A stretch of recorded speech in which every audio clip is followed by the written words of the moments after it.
رب إني لك عدت من سراب فيه تهت وعلى وجهي شظايا ندم فيه انتهيت رب إني لك يا من أجبت دعاء نوح فانتصر وحملته في فلكك المشحون يا من أحب. إخوانا أخواتي، السلام عليكم ورحمة الله وبركاته. مرحبا بكم في فيديو جديد. وهاد المرة إن شاء الله غادي نصايبو بيتزا بطريقة تبلور النعشة أو الجيلاتين ديال الدقيق اللي هو هذا. وأنا غادي نحط لكم في صندوق الوصف الطريقة ديال الفيديو ديال طريقة العمل ديال هاد الجيلاتين تبلور النعشة اللي تيتصايب بالمسخون. غتلقاو في صندوق الوصف الفيديو ديالو كيفاش يتصايب.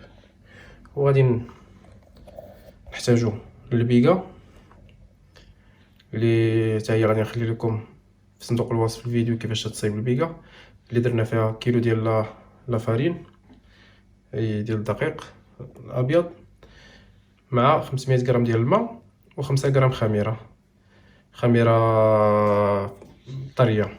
واللي ما عندوش خميره طريه عنده خميره غير فوريه هذيك الغبره، فممكن يدير 2 غرام ونص حتى 3 غرام. وغادي نحتاجو لا فارين 500 غرام اخرى ديال الدقيق. بالنسبه للجيل انا صايبته بالدقيق الكامل فرينه كومبلي. وغادي نحتاجو الغرام اخر ديال الخميره طريه والماء.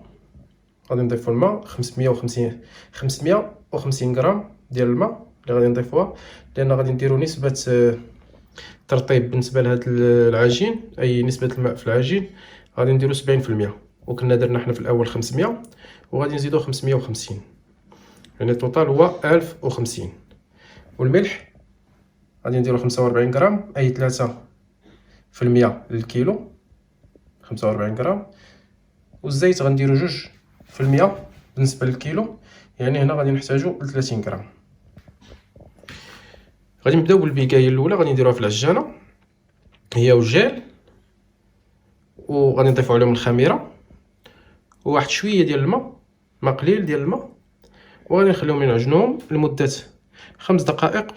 ولا فارين لا فارين حتى هي الدقيق الابيض حتى هو غادي نضيفوه في العجانه، وغادي نعجنوهم لمده 5 دقائق بما تجمع لينا العجين ديالنا. وبعد غادي بعد 5 دقائق غنبداو نضيفو الماء، وغادي نديرو السرعه الثانيه ونضيفو الملح حتى هي. دابا غادي نبداو نديرو لابيكا ديالنا في العجانه كما تشوفوا. لابيكا الا كانت تبان لكم مزيان فانها شبكه الجلوتين تفاعلت مزيان ولات كلها كما تشوفوا بحال هكا. نسبين بان البيكا مزيانه. دابا غنديروها في العجانه.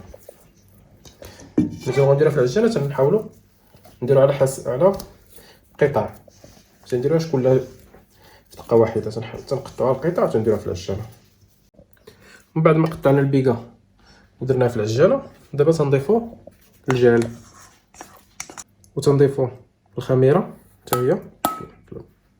بعد ما ضفنا الجال وكذلك 500 غرام ديال الفارين اللي باقا عندنا حتى هي تنضيفوا شويه ديال الماء.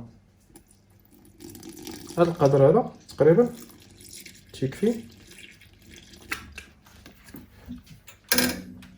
وتنبداو نعجنو بالسرعه رقم 1 لمده ديال 5 دقائق تقريبا بما تجمعات لينا العجين.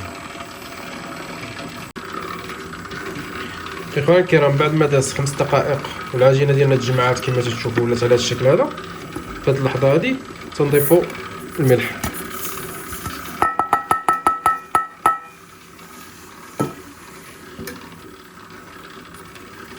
تضيفوا الملح، وفي هذه اللحظه هذه تنستعملوا السرعه رقم 2.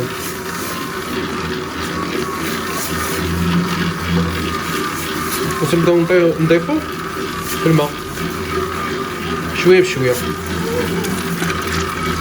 تبقاو غاديين على هاد الشكل هادي، شويه الماء فوق ما تشرب العجين ديالنا الماء. فما تشرب العجين الماء تتنشف من هذاك الماء، تنعاود نزيدوها الماء حتى تنساليو هذا الماء اللي عندنا. تقريبا تتكون المده ديال 10 دقائق حتى 9 دقائق، 9 حتى 10 دقائق. وفي الاخير غادي نزيدو زيت الزيتون. اخواني الكرام بعد ما سالينا الماء دابا تنضيفو الزيتون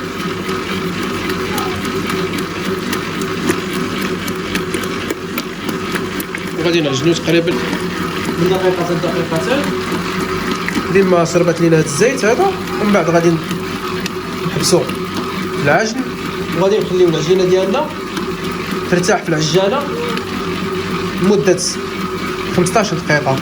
من بعد غنخرجوها من العجانه. اخواني الكرام بعد ما داز ربع ساعه العجين ديالنا وسط العجانه، دابا غادي نديرو لها الطيات على هذا الشكل هذا.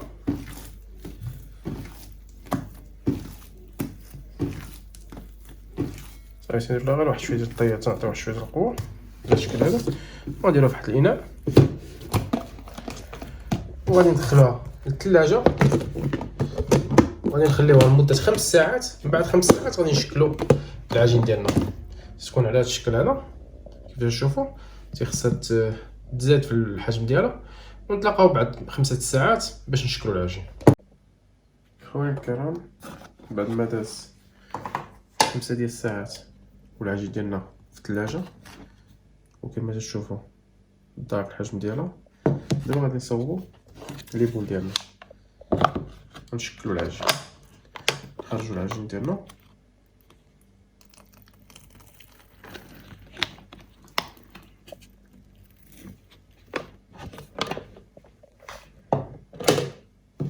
وغادي نعبروهم ونشكلو.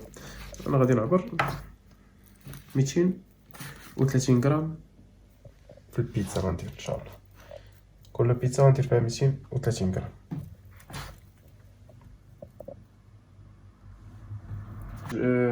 ومن بعد ما عبرنا العجين ديالنا دابا غنبداو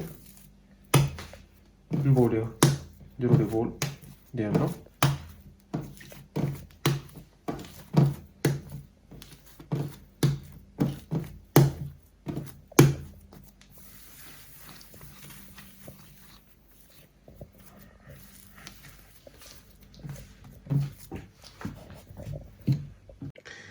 اخواني الكرام. بعد ما صوبنا لي بول ديالنا بهذه الطريقه هذه ودرناهم في هذا الاناء هذا، دابا غادي ندخلوهم للثلاجه وغادي نخليهم لمده 18 ساعه في الثلاجه.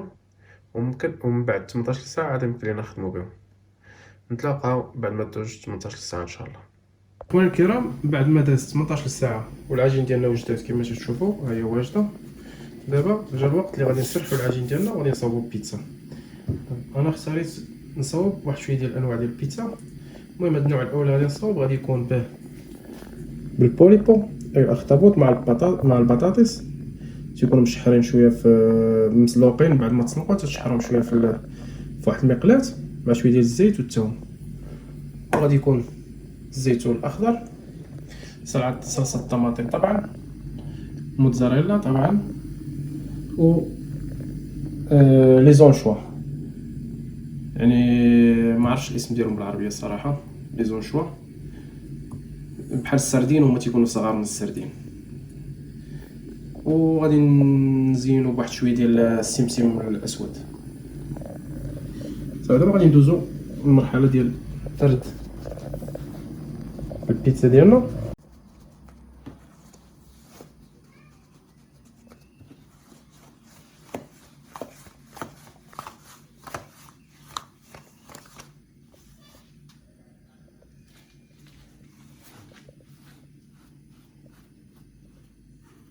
ونديرو صلصه الطماطم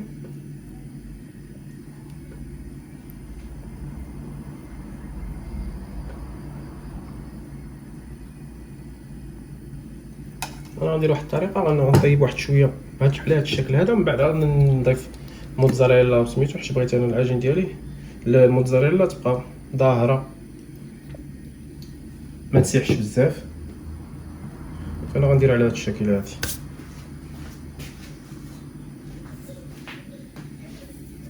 انا الفران غير نشد في راسها وغادي نخرجها.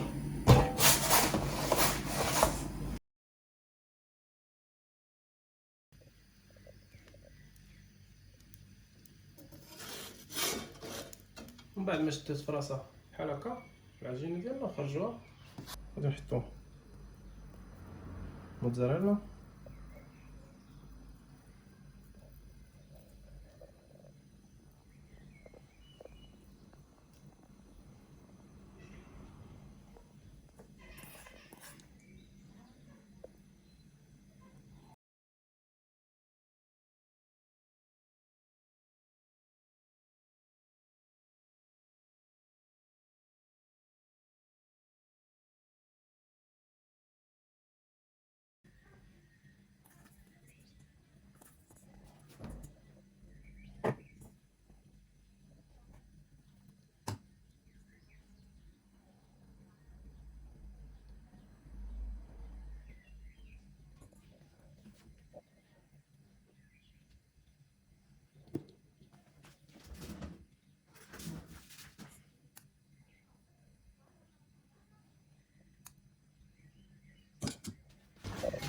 ترجعو بعد ما عمرنا العجين ديالنا البيتزا ديالنا ترجعوها للفرن.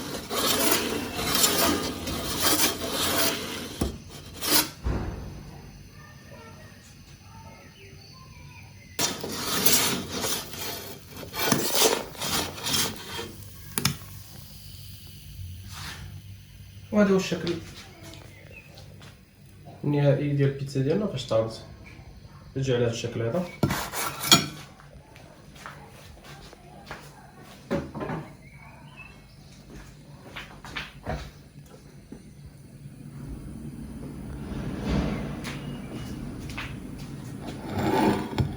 تتبقى الموتزاريلا شاده في بلاصتها، وهذا هو الشكل النهائي.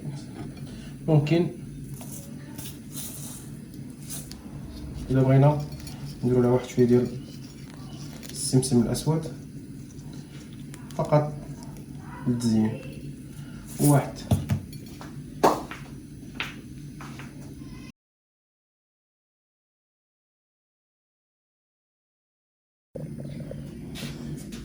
دابا ان شاء الله غادي نصايبو بيتزا بالفطر، انواع 3 انواع ديال الفطر مع كريم فريش قشطه طريه، موتزاريلا، بازيليك، ريحان و بارميزان، جبنه بارميجانو.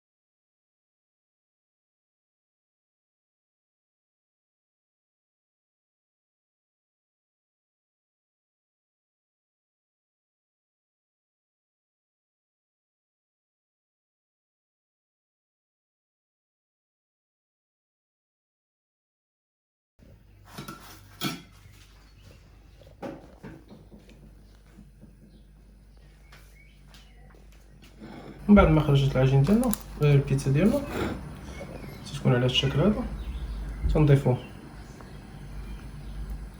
بارميزان اي بارميجانو و ريحان اي بازيليك.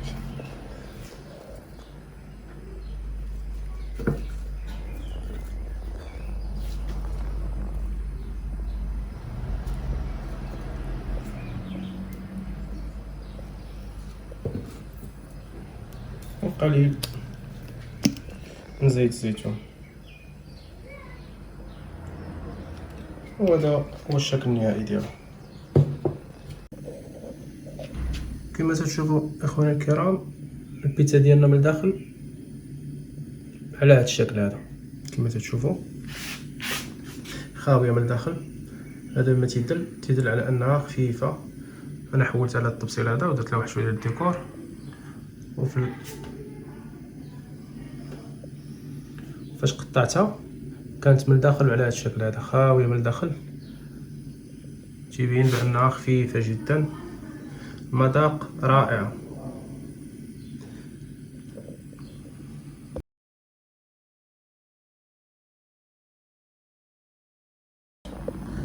دابا ان شاء الله غادي نصاوبو واحد النوع اخر، واحد الشكل اخر من البيتزا. نديروها بلا صلصه، غير بالموتزاريلا. الموتزاريلا الاولى،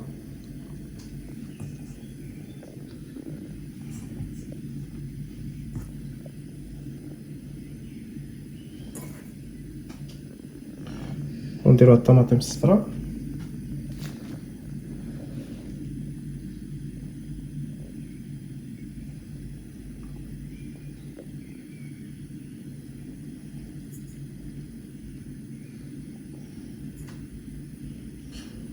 مع الفلفل،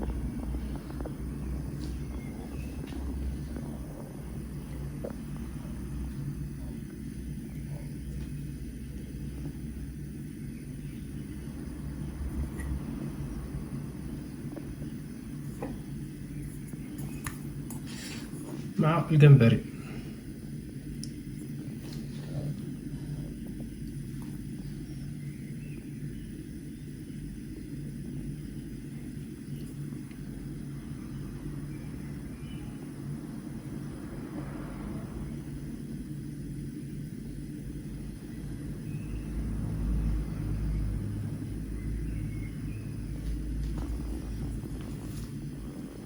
ونديرو هذا في الاخير في الوسط بهذا الشكل هذا. واحد القليل من لوريغو، زعتر، قليل من زيت الزيتون.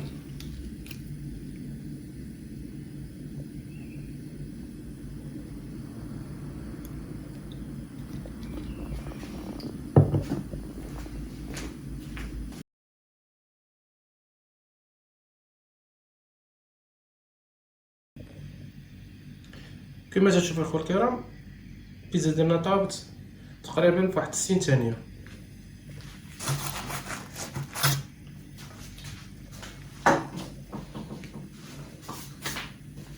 كما جات رائعه. رب إني لك عدت من سراب فيه تهت، وعلى وجهي شظايا ندم فيه انتهيت. رب إني لك عدت من سراب فيه تهت، وعلى وجهي كنتمنى انها تعجبكم، وتنتمنى انكم ما تنساوناش من التعليقات جاي ملي عجبكم الفيديو. تنضرب لكم موعد في فيديو قادم ان شاء الله. تنقول لكم السلام عليكم ورحمه الله وبركاته. يا من أجبت دعاء نوح فانتصر، وحملته في فلكك المشحون. يا من أحب